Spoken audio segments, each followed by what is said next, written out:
Pendant longtemps, bien des gens tournaient le dos à Pierre Péladeau. Il n'était pas le bienvenu dans tous les salons. Mais au terme de sa vie, c'est lui qui invitait à sa table des politiciens, des artistes, des gens d'affaires et des personnes toutes simples qui l'avaient aidé, et elles étaient nombreuses.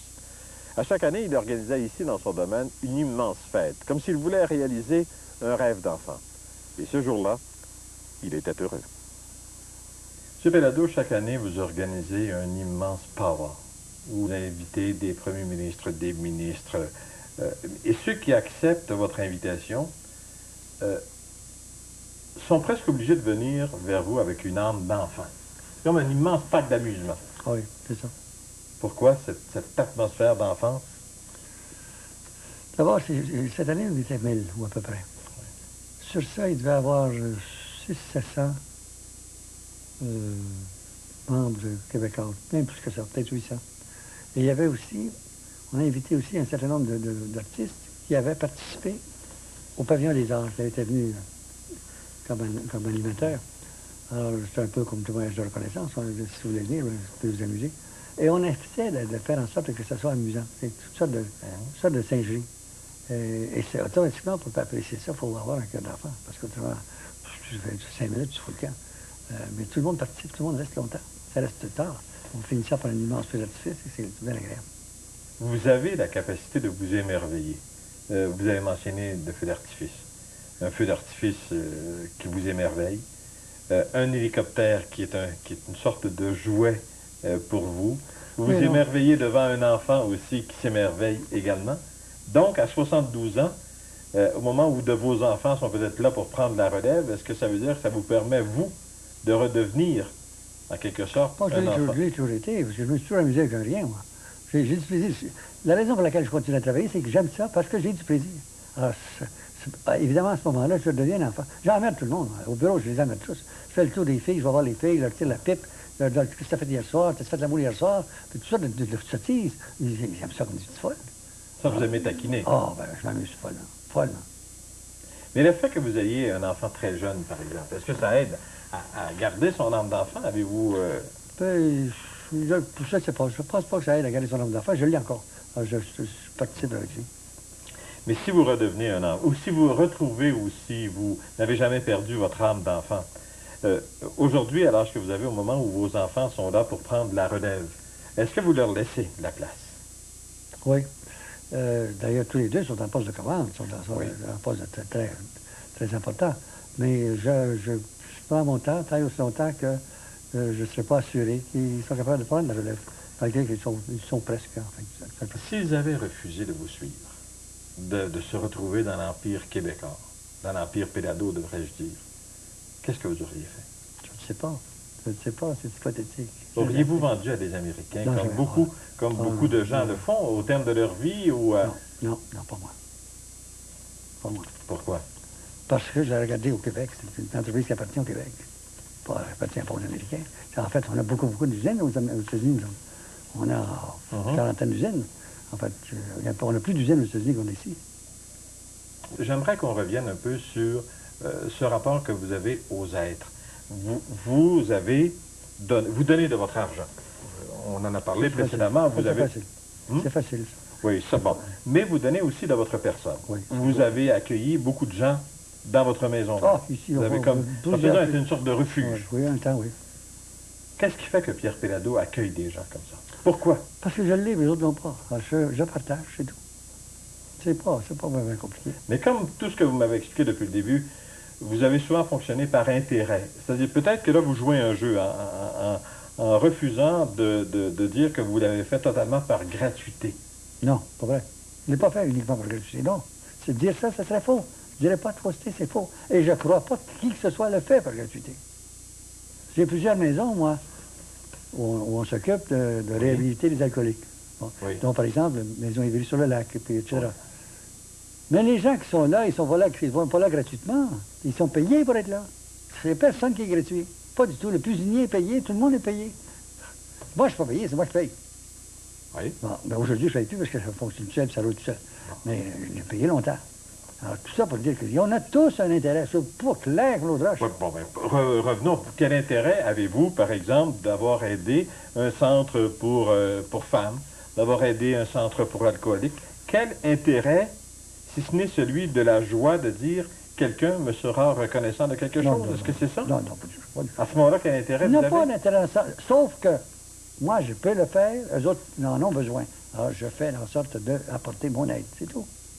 Comme, par exemple, si je rencontre un bonhomme sur la rue, puis qu'il a l'air sérieux, puis il n'a pas l'air uniquement d'une vadrouille, je lui donne $1. Je n'ai pas d'intérêt à lui donner. Sauf que ça me fait plaisir de donner, c'est tout. Ça me fait plaisir, je lui donne. Donc, vous faites plaisir. Quand vous rencontrez des... Ah, automatiquement, on se fait plaisir, c'est sûr. Quand vous rencontrez de vos amis qui vont mourir, qu'est-ce que ça vous procure comme plaisir? Est-ce que ça vous procure la joie de voir que dans le regard de l'autre, il est heureux de vous voir là? D'une part, mais plus que ça. C'est moi qui en tire. C'est moi qui en retire. Parce que j'apprends plus. Quand on est en contact avec ces gens-là, qui en ont pas pour 2 ans, 2 jours, 3 jours ou 6 mois, on ne dit pas de niaiserie. Hein. Il se fout carrément combien est-ce que j'ai fait au golf la semaine dernière, lui. Puis si le Canadien a gagné la veille ou s'il n'a pas gagné, c'est pas. Les valeurs reviennent, les vraies valeurs reviennent. Il y a des richesses, comme dirais-je. Il y a quelque chose d'affreux. Parfois, on se retrouve dans une chambre d'hôpital et on essaie de parler de pluie et de beau temps ou on essaie de faire croire à la personne que ça va aller mieux. On ne sait pas quoi faut dire. Pas le faire, c'est faux. Qu'est-ce qu'on doit faire? C'est faux. Pas dire de fausseté, d'abord et avant tout. Pas faire à croire que dans 6 mois, il va être mieux quand il va être mort, dans 2 semaines. Simplement parler de lui et de parler du fait qu'on est là tous les deux ensemble. Et c'est tout. Il n'est pas seul, il a peur d'être seul. Les gens qui meurent ont peur d'être seuls. Très peur d'être seul. Il n'est pas seul à ce moment-là. Il faut qu'il comprenne qu'il n'est pas seul. Qu'on est là, on va t'aider. Et lui aussi est là. Et c'est ça, c'est l'accent qu'il faut mettre. Lui aussi est là. J'ai une bonne femme, moi, qui a travaillé chez moi pendant 10 ans. C'était une femme merveilleuse. Bien bonne femme. Elle a un cancer du sein, puis le cancer du sein dégénéré en cancer de la colonne, etc., ensuite de la foie, tout y a passé. C'était une très jolie femme. Je la voyais régulièrement. J'allais la voir régulièrement chez elle. À un moment donné, puis ensemble, on a parlé de sa mort. On a parlé de ce qui arrivait, qu'est-ce qui pouvait arriver, qu'est-ce qui se passerait. Et on a discouru plein sur ça. Et sur la joie du Père. Elle était très heureuse, ça allait bien. Elle a choisi son cercueil, elle a choisi son service, toute la façon. Extraordinaire. Un jour, je m'en vais là, puis elle n'est pas là, elle n'est pas dans son petit boudoir, elle est dans son lit. Il y a un homme qui est là. C'est ça, c'est là. C'est le curé. C'est le curé de la paroisse. Qui commence à lui faire peur. Il a fait peur. Ensuite, elle se sentait coupable, j'aurais dû faire ça, j'ai pas fait ça. Quand il était parti, je dis, écoute, il n'y a pas de problème avec ça. T'inquiète-toi pas avec ça. C'est pas vrai, ça. En tout cas, pour être sûr que ça ne se reproduise pas, je la sors de là, puis là, je retourne à l'hôpital, l'autre Dieu. Là, j'étais encore plus près de mon bureau, ça allait bien. Et puis, le curé était bizarre. Cette espèce de singe-là a été y faire peur. Au lieu de lui simplement lui dire, dis, ça va bien, tu vas bien aller, etc. De sorte que, 2 ou 3 semaines après, on la gardait jamais seule. Il faut quelqu'un qui était avec elle. 2 ou 3 semaines après, je m'en vais la voir un jeudi. Vers l'heure du midi, vers 1 heure. Elle est enflée, cortisone, puis c'est plus elle-même, elle fait peur. Je l'embrasse. Puis je ne sais pas si elle me reconnaît ou pas, ça n'a pas d'importance. Je prends la main, puis j'embrasse la main. Je dis, on est là, on est nombreux ici, là. On t'aime, on est avec toi, là. On est avec toi, oui, on est avec toi, là. On t'aime. Laisse-toi aller. Laisse-toi aller. Il est là, puis il t'attend. Laisse-toi aller. Elle est morte le soir même. Elle n'avait plus de culpabilité à ce moment-là, si elle laissait aller. Tant et aussi longtemps qu'elle avait de la culpabilité, elle ne voulait pas mourir, que je ne savais pas ce qui arrivait. C'était parfait. Pierre Péladeau, un jour, le plus tard possible, et vous êtes bien conscient, on pourra réutiliser cet entretien pour parler de vous au passé. Qu'est-ce que vous aimeriez que les gens se disent après avoir entendu ce témoignage de votre vie, d'une grande partie de votre vie? Qu'est-ce que vous aimeriez que les gens se disent de Pierre Péladeau? Je ne sais pas vraiment. Ça me chicote pas, ça ne m'impressionne pas. Comme je te dis, moi, je n'allais pas de Pierre Tombal. Je ne peux même en faire une. Pierre Tombal, ici haut sur ma montagne, et faire un spectacle dessus. Non, moi, c'est pas balance. C'est terminé là. Ce que j'espérais, c'est qu'on compte sur moi pour faire des choses. Par exemple, comme mes enfants ou les autres hommes. Moi, je prie Beethoven, des fois. Je dis à Beethoven, écoute, brasse tes fesses. Je l'engueule, en fait, je fais beaucoup de démonstrations. Ah, vous aimeriez quoi? Que... Dis ce qu'ils voudront. Ou qu'on vous prie? Qu'on prie Pierre Péladeau? Ah, certainement. Certainement que moi, je prie tous mes amis. C'est sûr. Prier, c'est demander de l'aide. C'est ça que ça veut dire prier. Pas d'autre chose. C'est pas dire s'excuser puis se pardonner. Dieu, il s'en fout. Il pardonne tout. C'est évident qu'il pardonne tout. Autrement, il n'y a pas Dieu. Vous dire, quand vous serez passé de l'autre bord, là, vous aimeriez que certaines personnes se souviennent de vous en disant « Pierre Péladeau, aide-moi, j'ai un problème. » Oui, tout à fait. Là, ça serait complet, le complément de ma vie. Très bien.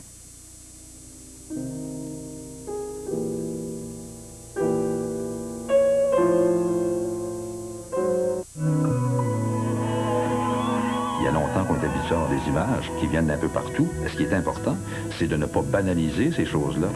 On s'habitue au malheur, on s'habitue aux catastrophes, aux désastres.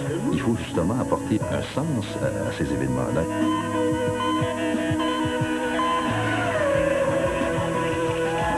Il faut être sensible à ce qui se passe autour de nous.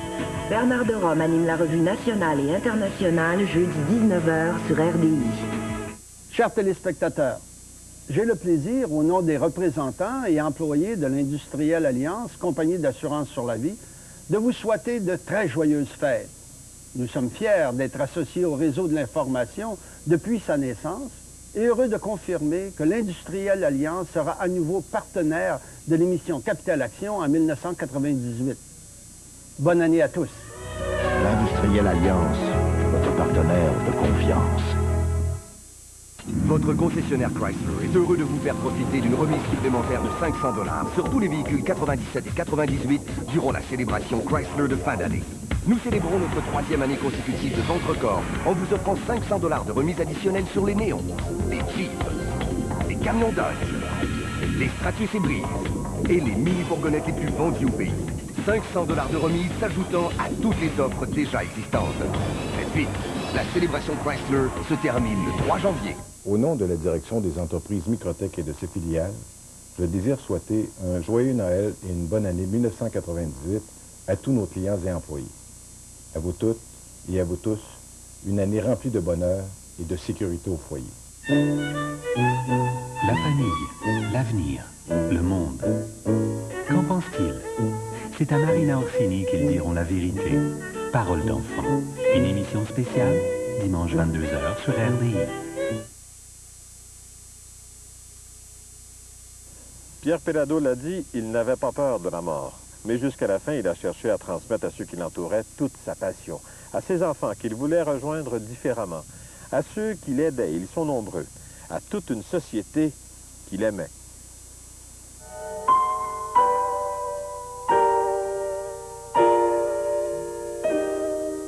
Êtes-vous un homme optimiste? Toujours. Vous l'avez toujours été. Quel espoir avez-vous pour vos enfants et vos petits-enfants? Ce qu'ils vont vouloir en faire. C'est pas moi qui peux le faire. C'est ce qu'ils voudront en faire. Ils auront les outils pour le faire. S'ils veulent le faire. Mais s'ils s'installent à se regarder le nombril, puis à dépenser leur scène à d'un bord puis l'autre avec des conneries, ben ça, ils payeront pour. C'est tout.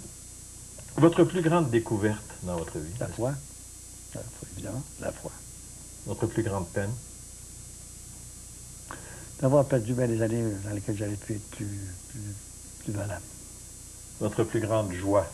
Là, je dis votre plus grande découverte, c'était la foi, mais votre plus grande joie, qu'est-ce que c'est aujourd'hui? Oh, je n'ai pas de grande joie, c'est ça des petites joies. Puis, le fait, par exemple, qu'on soit ici ensemble, c'est une joie.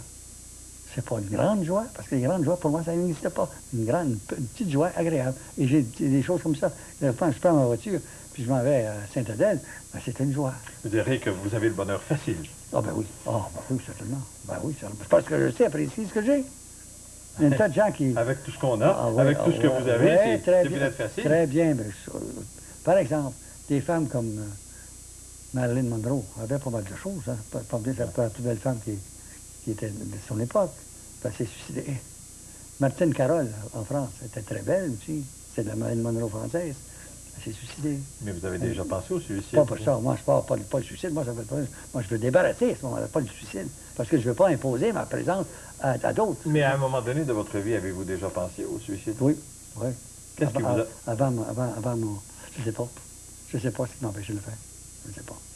Pourquoi vous aviez pensé au suicide? Parce que j'étais nerveux. Le matériel ne mène nulle part. Et à un moment donné, le matériel stoppe, puis si tu stoppes avec, là, tu vas stopper. Le matériel ne mène nulle part et pourtant vous avez couru votre vie Oui. à courir après les valeurs matérielles. Oui, tout à fait juste. Mais c'est pour ça que je dis que ça mène nulle part. Je le sais mieux que personne. Votre plus grand échec? Physique. Mon plus grand échec, ça a probablement été les problèmes que j'ai occasionnés à ma femme, ma première femme. Et la difficulté que j'ai de m'adapter avec les femmes. La deuxième femme, qui était une bonne femme, une fille qui avait pas mal d'allure. D'ailleurs, on m'a demandé un jour, pourquoi tu as divorcé? J'ai répondu, je ne sais pas. Je ne le sais pas. Puis c'est vrai. Mais j'avais pas de raison réellement valable de divorcer. C'est pas très brillant. Quel genre de valeur vous pensez avoir transmis à vos enfants ou à vos petits-enfants? Quand ils se tournent vers Pierre Péladeau, le grand-père ou le père, qu'est-ce qu'ils peuvent se dire, vous pensez, de vous? Je ne sais pas. Je ne me préoccupe pas de ça non plus. Je ne sais pas de vivre la vie des autres. C'est plus style mes enfants. Je leur donne les outils qu'ils ont besoin, puis ils en feront ce qu'ils voudront. Je sais que les valeurs que j'ai, moi, je suis un homme loyal, je suis un homme qui a le respect des autres, de la justice, particulièrement de la justice. Il y a des choses qui me font révolter, comme par exemple ce qui se passe actuellement en Israël, ça me révolte complètement. C'est incroyable ce qui se passe là. Autant du côté des Juifs que du côté des Palestiniens. Se tuer juste pour plaisir de la chose. Il me semble qu'il y a autre chose à faire dans la vie. Surtout que tous les deux sont des civils, sont des cousins, tout sympathique. Je trouve ça incroyable. Et ça, ce genre de choses-là, aujourd'hui, ça me trouve qu'il y a mieux à faire. Pour paraphraser Jacques Brel, je vous demanderais, qui inviteriez-vous à votre dernier repas?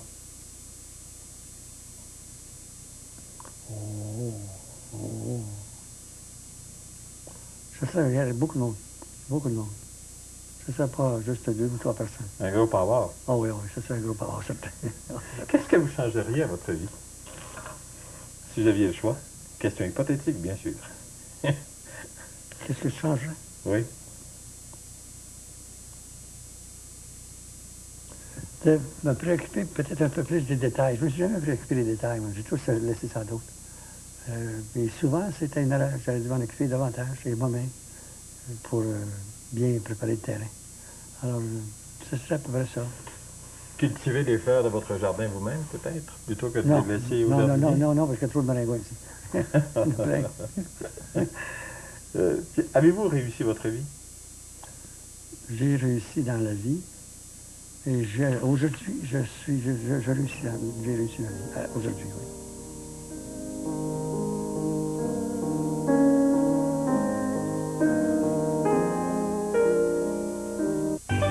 RDI vous souhaite de joyeuses fêtes et de bonnes nouvelles. Le réseau de l'information 24 heures sur 24. Eh bien, ça y est, mesdames et messieurs, je viens tout juste de sortir du confessionnal de Marie-Claude Lavallée. C'était à mon tour, sur les ondes de RDI, entre les artistes.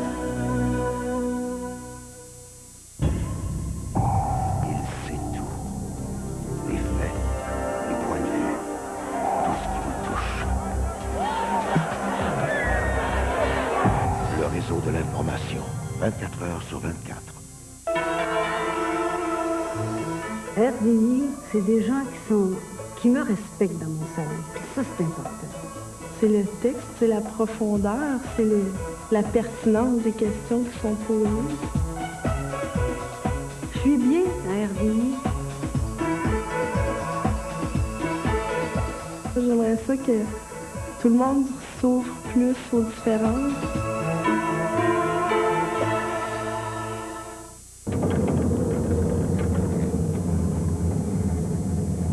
Belle journée, hein? Oui. Et vous souvent ici? Pas vraiment, non. Vous? Toutes les fins de semaine. Moi, l'hiver, j'ai besoin d'air, faut que je sorte, ça me fait du bien. En tout cas, ça me fera sûrement pas de mal. Alors ça, c'est sûr. Cet hiver, offrez-vous un séjour santé et profitez des nombreux forfaits dans les hôtels et auberges du Québec. Quand un sinistre frappe aussi durement, on croit souvent que tout est perdu.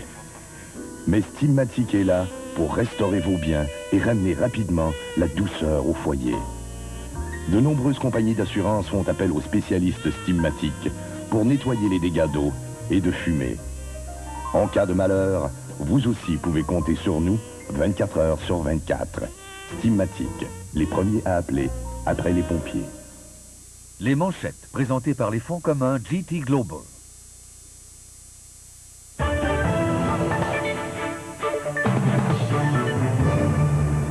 Bonsoir. 10 magasins Kmart fermeront leurs portes au Canada en février et mars prochain.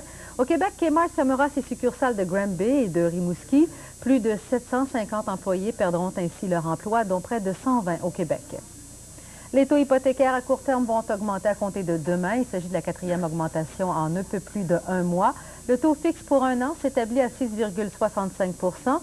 Cette hausse est reliée à la baisse du dollar qui a perdu 20 centièmes aujourd'hui pour clôturer à 69 cents et 48 centièmes américains. Et puis 455 kilos de cocaïne ont été saisis samedi à Vancouver, une valeur de plus de 90 millions de dollars. Cette saisie, la plus importante de l'année au pays, a été effectuée à bord d'un navire au port de Vancouver. La drogue était cachée dans des sacs à café. Voilà, après la pause, le Canada aujourd'hui, édition Atlantique.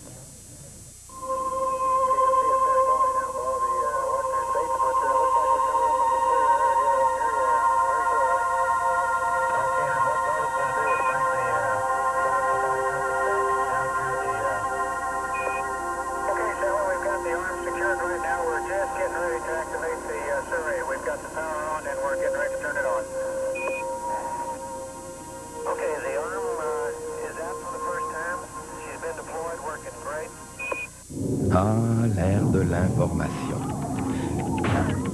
Les grands penseurs de la planète expriment leurs idées en images. Des images qui, grâce au numérique, peuvent être captées, transformées et envoyées à leurs collègues partout dans le monde. Ainsi, toute nouvelle idée peut être partagée instantanément.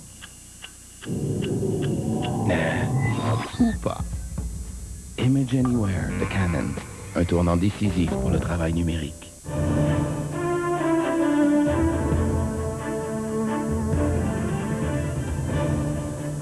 Les parents contesteront la nouvelle loi scolaire du Nouveau-Brunswick.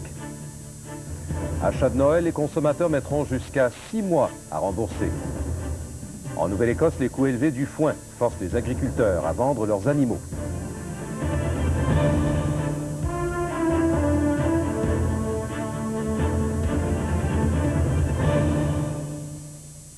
Bonsoir. La nouvelle loi sur l'éducation au Nouveau-Brunswick est maintenant en vigueur et les comités de parents de la province n'attendaient que cela pour poursuivre le ministère de l'Éducation devant les tribunaux. Bien que le gouvernement se dise prêt à négocier, les parents estiment que les modifications proposées à la réforme ne vont pas assez loin. Michel Poitras nous en dit plus long. En proclamant enfin la nouvelle loi scolaire, le gouvernement du Nouveau-Brunswick vient de donner la munition que la Fédération des comités de parents attend depuis le début de la réforme, entamée il y a 2 ans. On ne pouvait pas aller en action en justice devant une loi qui n'est pas promulguée. Okay? Mais que le gouvernement, depuis les 2 dernières années, gère sur cette nouvelle loi-là, mais on dit que c'est pas en respect de l'article 23. Et là, le fondement de notre action devant la justice. Le ministre se dit ouvert à la négociation avec les parents, mais n'a pas l'intention de faire des changements majeurs. Il se dit plutôt tiède à l'idée de faire tester la nouvelle loi devant la Cour d'appel du Nouveau-Brunswick. Mais si le choix c'est entre une poursuite judiciaire provenant des parents ou un renvoi à la Cour d'appel, je préfère le renvoi à la poursuite. Quant à moi, ça va prendre moins longtemps à avoir une décision. C'est mieux contrôlé. On peut s'entendre sur une série de questions qu'on soumettrait à la Cour d'appel du Nouveau-Brunswick ou à la Cour du Bas-de-la-Reine. Donc, je préfère cette alternative-là à une poursuite, mais je préfère encore mieux de trouver des compromis, si c'est possible de le faire. Ce qu'on contestera devant les tribunaux, c'est surtout la perte de pouvoir. La Fédération des comités de parents estime que la réforme enlève aux parents le droit de gérer leur système scolaire. Maintenant, avec qu'est-ce qu'on a vu comme exemple au courant des années, des 2 dernières années de gestion selon la nouvelle loi, les parents n'ont pas grand-chose à dire. Donc, ça, c'est la plus grosse facette. Tout porte à croire que la prochaine ronde de négociations, qui devrait avoir lieu d'ici quelques semaines, ne permettra pas d'en arriver à un terrain d'entente, surtout que les parents ne sont pas prêts à faire des concessions. Leur poursuite devant le tribunal pourrait avoir lieu d'ici la fin janvier. Michel Poitras, Radio-Canada, Edmundston. Après la frénésie des achats de Noël, c'est le retour à la réalité et au compte à payer. Alors que plusieurs consommateurs ont mal au porte-monnaie, il y en a d'autres qui disent avoir respecté leur budget. Au Canada, les observateurs s'inquiètent du niveau d'endettement des consommateurs, dont certains mettront jusqu'à 6 mois pour payer les factures du temps des fêtes.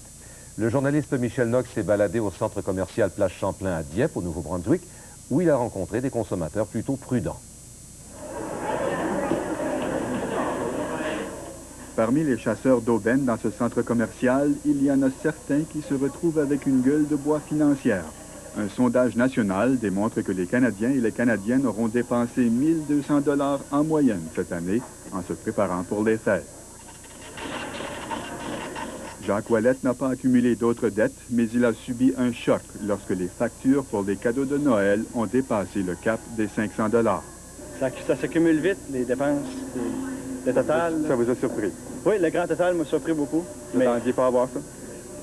Non, pas vraiment, mais c'est fini à cette heure. Faut tourner la page et continuer. Rosanna Leblanc, elle, s'est permis un seul luxe en achetant un ordinateur pour sa fille Stéphanie. Mais elle travaille à temps partiel et il n'est pas question d'avoir trop de dettes. Je n'irais pas dépenser plus que mon budget, là. Comme là, je savais que je pouvais le mettre dans mon budget pour dépenser, là, mais sans ça, je n'irais pas plus haut.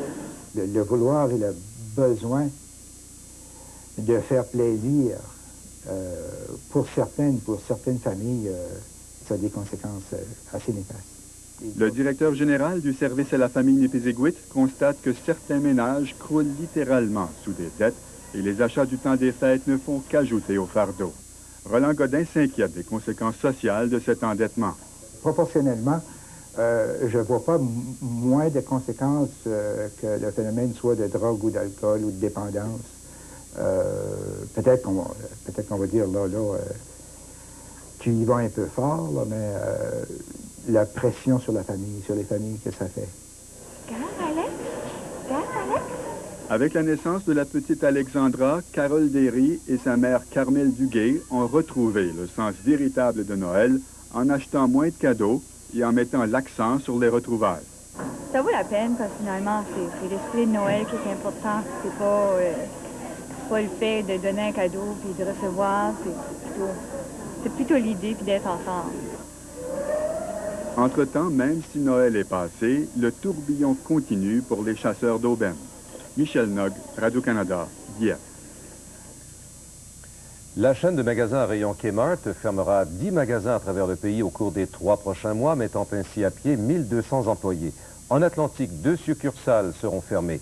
Le Kmart du Supermall à Bathurst, au Nouveau-Brunswick, de même que le Kmart de Wedgwood Park à Saint-Jean-de-Terre-Neuve.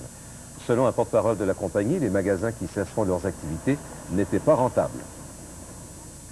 Le câble sous-marin qui alimente l'île du Prince-Édouard en électricité du Nouveau-Brunswick est maintenant réparé. Une équipe de plongeurs et de réparateurs a passé le temps des fêtes à remplacer la partie endommagée par l'encre d'un bateau au début du mois. Les travaux coûteront près de 2 millions de $. La compagnie Maritime Electric espère récupérer l'argent des propriétaires du cargo des Bahamas, accusés d'avoir causé les dommages.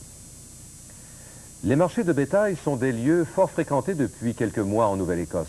La sécheresse de l'été dernier a obligé les éleveurs à acheter du foin à gros prix, avec pour conséquence que de nombreux éleveurs doivent maintenant vendre du bétail pour sauver leur exploitation. Louis Mills a visité l'un des plus gros marchés de bétail de la province, à Truro.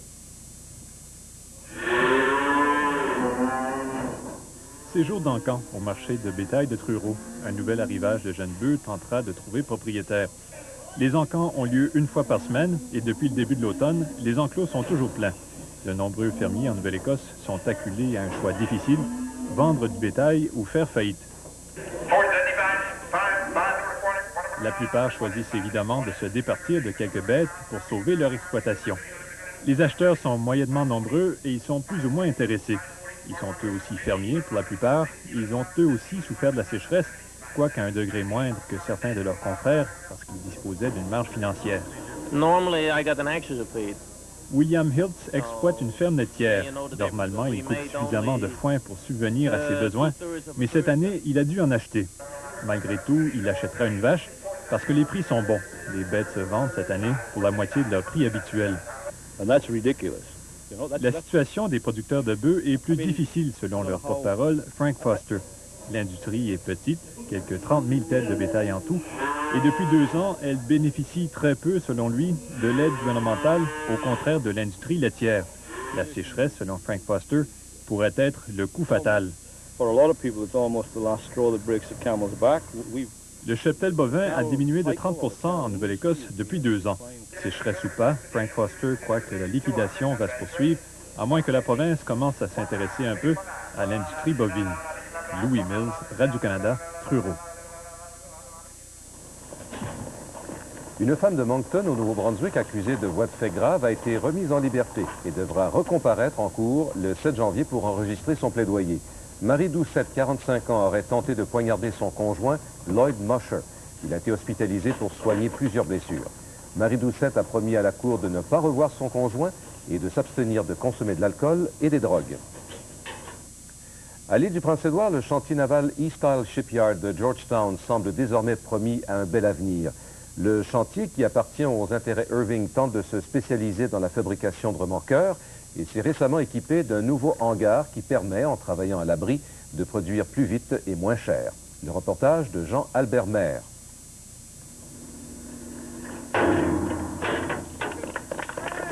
Et je te baptise Atlantic Spruce. Ce remorqueur n'est ni le premier ni le dernier du genre à sortir du chantier naval East Isle depuis plus de 6 ans qu'il est passé sous le contrôle de la famille Irving. Et pourtant, à la construction navale, ces jours-ci, ça ne marche pas fort. Disons que c'est un secteur très compétitif, répond Bill Hind, et que ceci n'empêche pas cela.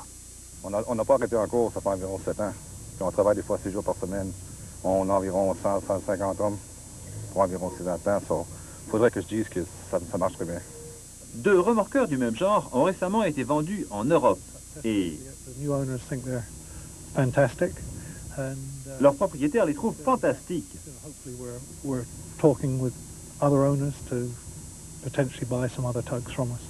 Et on entrevoit d'autres opportunités d'affaires, ajoute Bill Hind.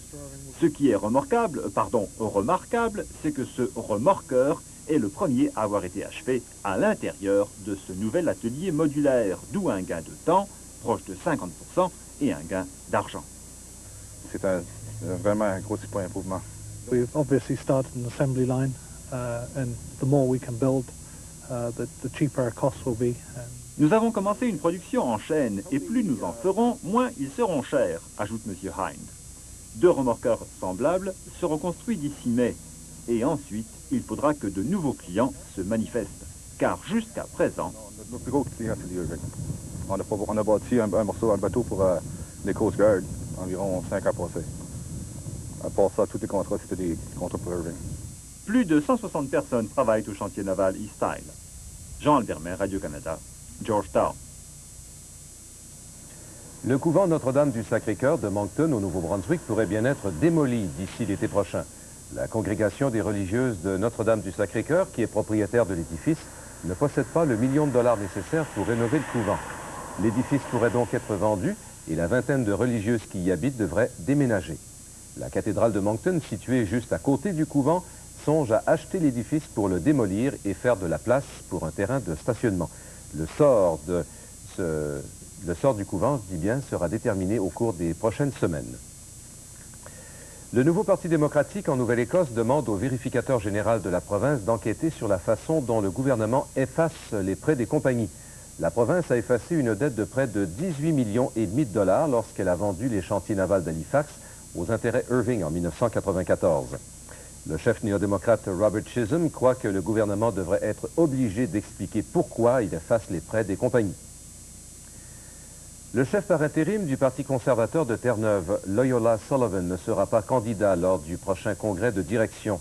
Il a pris la succession de Lynn Verge, qui a démissionné à la suite de sa défaite lors des élections générales de 1996. Les conservateurs n'ont pas encore annoncé la date du congrès de direction. La golfeuse Lori Kane de l'île du Prince-Édouard est nommée athlète féminine de l'année au Canada. À sa première saison complète au plus haut niveau du golf, Lori Kane a récolté des gains en argent de 426 000 $, le plus haut total de l'histoire par une golfeuse canadienne. Originaire de Charlottetown, la golfeuse de 33 ans a fini parmi les 10 meilleurs et ce, à 8 reprises. Voilà qui complète les informations en Atlantique. Mesdames, Messieurs, au revoir et à bientôt.